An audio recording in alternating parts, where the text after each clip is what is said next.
Dina had been carrying a heavy burden for years, the pain of being excluded by her own siblings, simply because she had a different father, even though they all grew up together.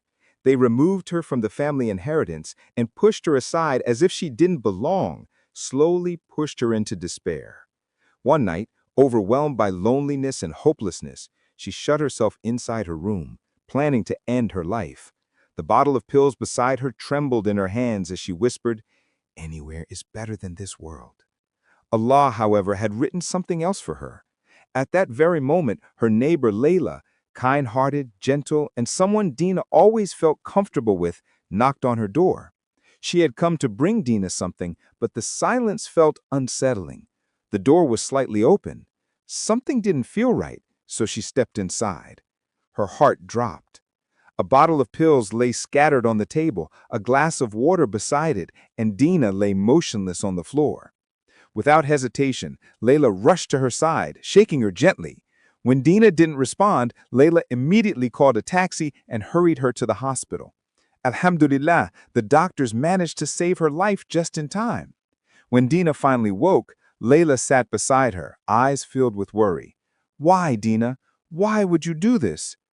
At first, Dina refused to speak, but eventually, seeing Layla's sincerity, she broke down. Tears streamed down her face as she revealed everything. How her siblings had removed her from the inheritance, how she felt unwanted, how every door seemed to close in her life. "I'm tired, Layla. I can't take it anymore. Please, give me something that can calm my heart." Layla held her hand gently. "I can give you something, but how about you come with me to the masjid?" Dina frowned. "Why the masjid?" "Because you asked me for something to calm your heart." Dina paused, and for a reason she couldn't explain, she agreed. That Friday, Dina walked into a mosque for the first time in her life. She hesitated at the entrance. "What if people stare at me?" she whispered. "They won't," Layla reassured her. "And even if they know you're not Muslim, Muslims welcome anyone with kindness." As the Juma khutbah began, Dina felt something stir inside her. The Imam spoke about Allah's mercy, how Allah never abandons a broken soul, how every hardship comes with ease, how repentance opens doors one never imagined.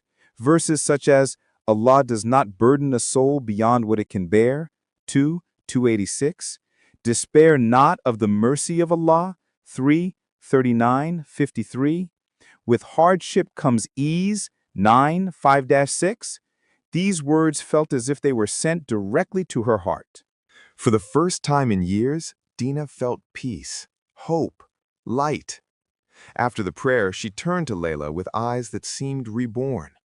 "I want to learn more." Layla smiled, quietly thanking Allah because this was all she prayed for. From that day, Dina studied Islam, learned the Quran, and gradually found healing.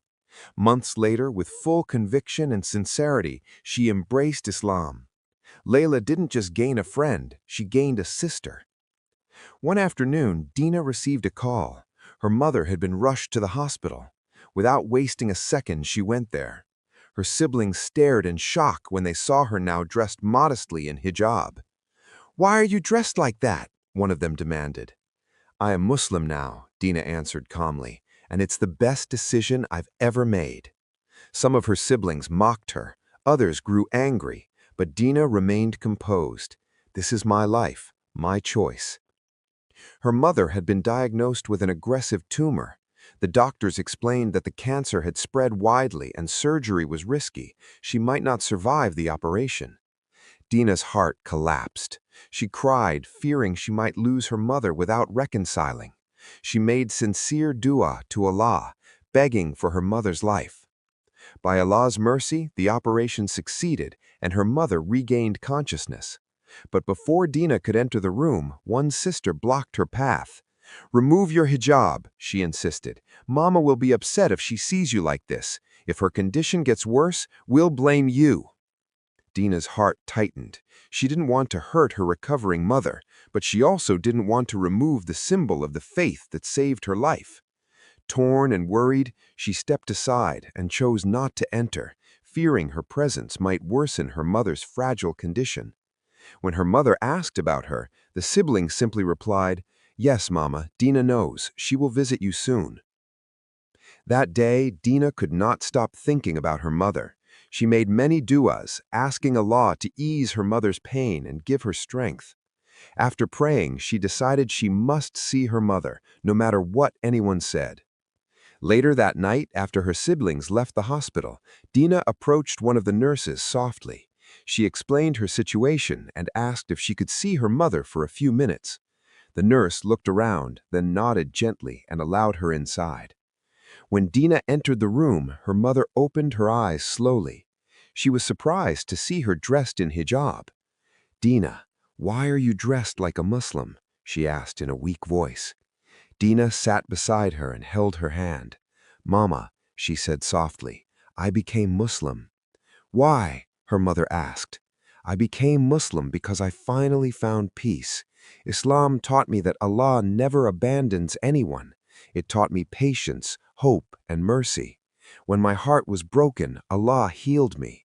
I found the truth, Mama, and I feel safe now." Her mother listened carefully. She didn't judge her. In fact, her eyes softened as if she understood. Her heart was calm, not angry. This surprised her, and she silently thanked Allah. Dina wished she could stay the whole night caring for her, but the nurse told her it wasn't allowed. Visiting hours were over. Dina begged quietly, telling the nurse she would repay her kindness. The nurse finally whispered, "You can stay, but not inside the patient's room." Dina accepted happily. She sat outside in the hallway the whole night. Whenever the nurse and guards weren't looking, she would step into the room for a few seconds just to check on her mother, making sure she was breathing fine. The next morning, when her siblings arrived, they were shocked to see Dina already inside, sitting beside her mother and helping her eat. "We told you not to upset Mom. Who let you in?" one sibling snapped. Dina remained calm. "The nurse allowed me," she replied politely, "and I don't see anything wrong with taking care of our own mother." Their mother raised her hand weakly, stopping the argument. She wasn't upset at all. In fact, she wanted Dina close to her. She told her other children to stop fighting and let Dina stay. They didn't like it, but they stayed quiet out of respect for her condition. That afternoon, the room felt strangely quiet. Her mother watched her for a long moment before speaking. "Dina," she said softly, "do you still feel hurt because your siblings left you out of the inheritance?" Dina smiled gently and shook her head. "No, Mama. It's all right. They are your children with their father. It's their right to inherit." Her mother frowned, her eyes filling with guilt. "But are you blaming me? For not standing up for you all those years ago? For not protecting you enough?" Dina reached for her mother's hand and squeezed it lovingly. "Mama, I am not blaming you. Never. You raised me. You gave me a home when you didn't have to. You loved me in the best way you knew how. The least I can do is thank you. And even if I spent my whole life showing gratitude, I could never repay you. Only God can reward you for what you did." Her mother blinked back tears. "You've changed so much, Dina. Becoming a Muslim has made you calmer, wiser. I can see it." Dina smiled again, her voice soft. "I just try my best to be better, Mama." Her mother nodded, deeply touched. "I'm proud of you." They stayed holding hands, both of them feeling a sense of peace. One night, the mother woke up in strong pain. She cried out, and a nurse rushed to help her. They gave her medication, but the pain didn't go away. Her breaths were heavy, and she kept repeating one name. "Call Dina. I want Dina." The nurse quickly found Dina and brought her inside. When Dina saw her mother suffering, her heart shattered. She held her hand firmly as her mother whispered, "Pray for me. Ask your Allah to take away this pain." Tears filled Dina's eyes. She raised her hands and made a heartfelt dua, asking Allah to heal her mother, to ease her pain, and to bring comfort to her body and heart. Her voice trembled, but her faith was strong.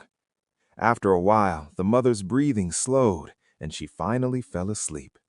The doctors were surprised and slightly impressed by the calm that came over her. Dina let out a breath of relief. It was still against the rules to sleep inside a patient's room, but Dina begged the doctor, "Please, just let me stay until she sleeps deeply. I won't cause trouble." The doctor sighed, then nodded, "Only for a little while." Dina thanked him softly and stayed beside her mother, whispering quiet prayers the whole time. The next day, something unexpected happened. Dina's mother began to feel better. Her pain reduced, her breathing eased, and her face looked calmer than before. The doctors were surprised by how quickly her condition improved. Since she no longer needed emergency care, they agreed to let her go home so she could rest comfortably. Her mother asked Dina to stay by her side and look after her. The siblings didn't like the idea, but because her mother insisted, they finally agreed. However, they suggested something else. Instead of taking their mother to Dina's small, overcrowded room, Dina should move back into the family house to take care of her properly. Dina accepted without hesitation. Days passed gently. Sometimes her mother would ask Dina questions about Islam, about prayer, about Allah, about why Muslims find peace in their faith. Dina always answered with joy, feeling honored that her mother was curious. One afternoon, while the sunlight softly entered the room, her mother suddenly said, "Dina, take me to the masjid." Dina looked up, surprised. "Mama, why do you want to go to the mosque?" She said, "You always tell me it's the most peaceful place. I want to feel that peace myself." Dina hesitated, worried about her mother's health and knowing her siblings would never allow such a thing. But her mother smiled gently and said, "It is my decision, don't worry." So Dina agreed. As they were heading out, one of their relatives saw them. "Where are you two going?" she asked, curiously. Her mother answered calmly, "I'm tired of staying inside. I want to take a short walk." "But the doctor said you need more rest," the relative insisted. "It's okay, we're not going far." "Well, I can come with you then," the relative said. "No, that won't be necessary," her mother said quickly. Dina and her mother both knew that if she came along, they would not be able to visit the mosque. They walked slowly, stopping to rest a few times. Finally, they reached the mosque. Before entering, Dina took a spare hijab from her bag and softly covered her mother's head. She smiled warmly, then helped her remove her shoes. They were about to enter Allah's house. Inside, they sat on the carpet. The moment her mother settled down, something changed. A deep, gentle peace washed over her. She inhaled slowly, and her whole body seemed to loosen and relax. She didn't speak for a long time. She simply breathed, as if absorbing the calm around her. Then suddenly she whispered, "Dina, call the imam." Dina's eyes widened. "For what, Mama?" "I want to become a Muslim," she said peacefully. Dina froze, completely shocked. "Mama, are you sure?" "Yes," she said with certainty. "I am sure." Joy burst inside Dina's heart. One of the teachings in Islam is that when someone wishes to give shahada, it should not be delayed. So she immediately went to find the imam. A few minutes later, Dina returned with him, but when they reached the prayer area, her mother was lying down on the carpet, as if resting. Dina rushed toward her. "Mama, the imam is here." There was no answer. She touched her hand gently. There was no response. The imam stepped forward, checked her pulse, then looked at Dina with sad eyes. Her mother had passed away. Dina's whole world shook. She fell to her knees, crying. "She was fine when I left her. She was just fine." The imam comforted her softly. Dina wept even harder. She wanted to take her shahada. She wanted to accept Islam. Will Allah accept her intention? Will He forgive her? The imam nodded and told her the authentic hadith. There was a man who killed 99 people. Later, he felt regret and wanted to repent. On his way to seek forgiveness, he died before reaching his destination. The angels of mercy and the angels of punishment argued over him, But Allah ordered the earth to move closer to the land of goodness, the land he intended to reach, and because of his sincere intention, Allah forgave him. Hearing this made Dina's tears fall even faster, but this time with relief. She felt comfort knowing that Allah looks at the heart, and her mother's niyyah was sincere. But another worry settled in Dina's chest. How would she explain all of this to her siblings? Dina wiped her tears and held her mother's hand for the last time. The imam helped her stand, and together they covered her respectfully. The mosque felt quiet, as if it was sharing her grief. Dina whispered a final dua for her mother's soul, then stepped outside to call her siblings. Soon after, an ambulance arrived and took her mother's body from the masjid. Dina followed behind, walking slowly, her heart heavy. When her siblings reached the hospital and heard the news, the hallway filled with cries and shock. But after the first wave of grief, their eyes all turned toward Dina. "What happened to her?" one of them demanded. "How did she die?" another asked, their voice rising. Dina tried to speak softly. She passed away peacefully in the mosque." The moment she said mosque, the tension exploded.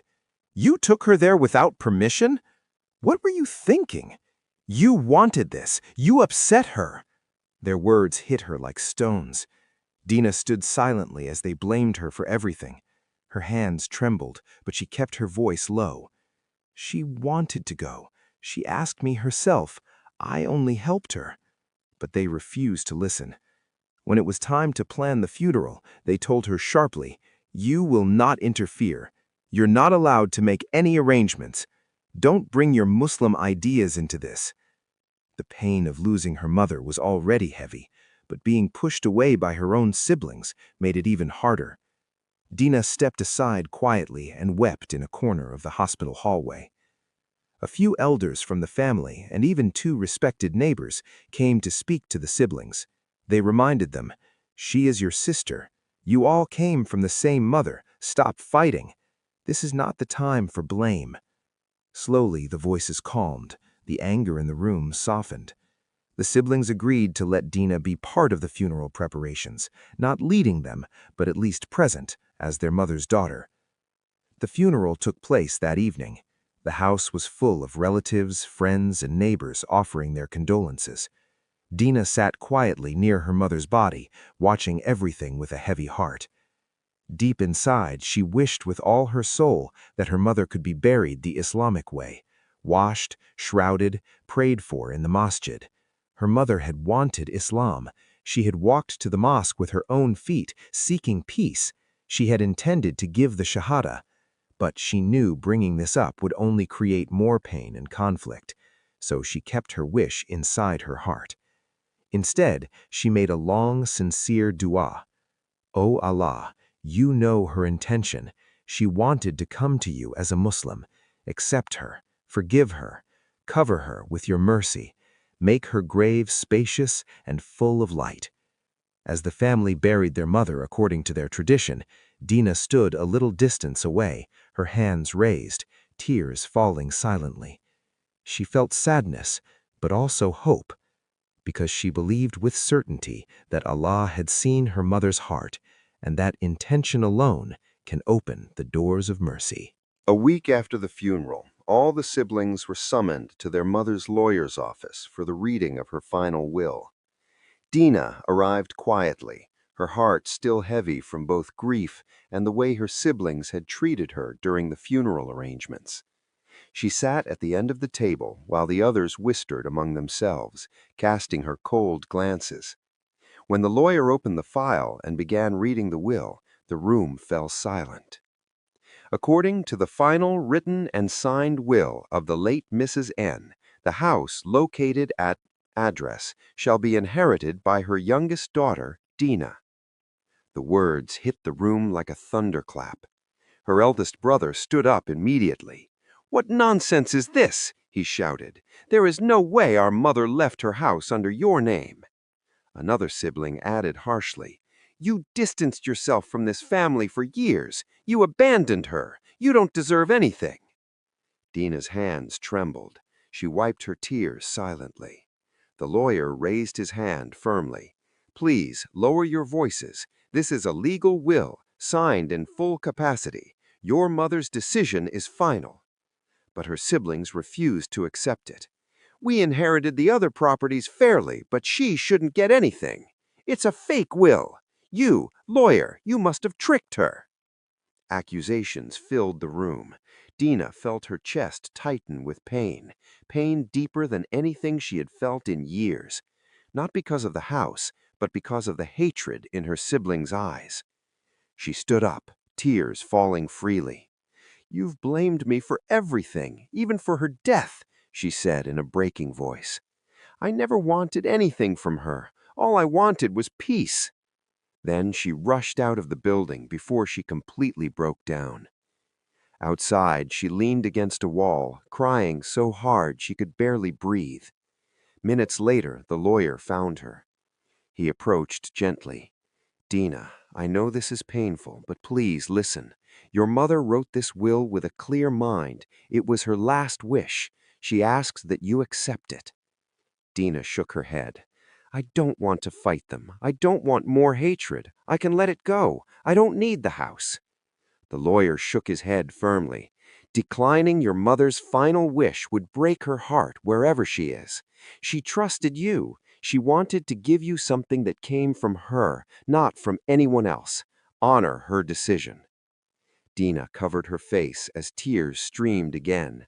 She remembered her mother's soft voice in the hospital. "You've become a better person. Surely Islam has changed you." That memory pierced her heart. Finally, Dina whispered, "I will accept it, but not because I want it. I accept it for her sake." The lawyer nodded kindly. "That is enough." But after that day, her siblings cut her off completely. No calls, no messages, no visits. They walked past her in the street as if she was a stranger.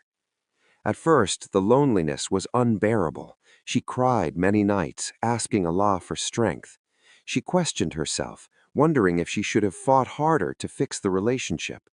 But in time, her heart settled because she knew she had tried, really tried.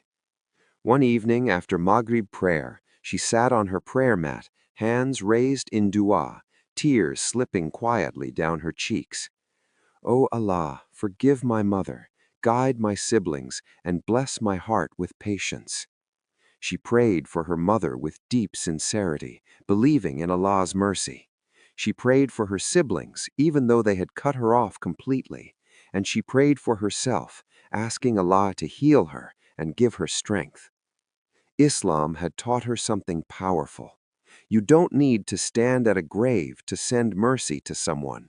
Your dua reaches them wherever they are. Though her siblings still rejected her, Dina found comfort in knowing Allah never abandons the oppressed or the broken-hearted. She remembered the Prophet's words, "Whoever gives up something for the sake of Allah, he replaces it with something better."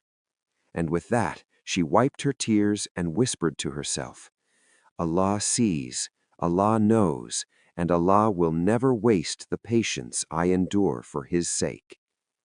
Her life didn't become easier instantly, but her heart grew stronger. She understood that sometimes Allah removes people not to harm you, but to protect your peace, direct your path, and draw you closer to Him. And that was the beginning of Dina's true healing.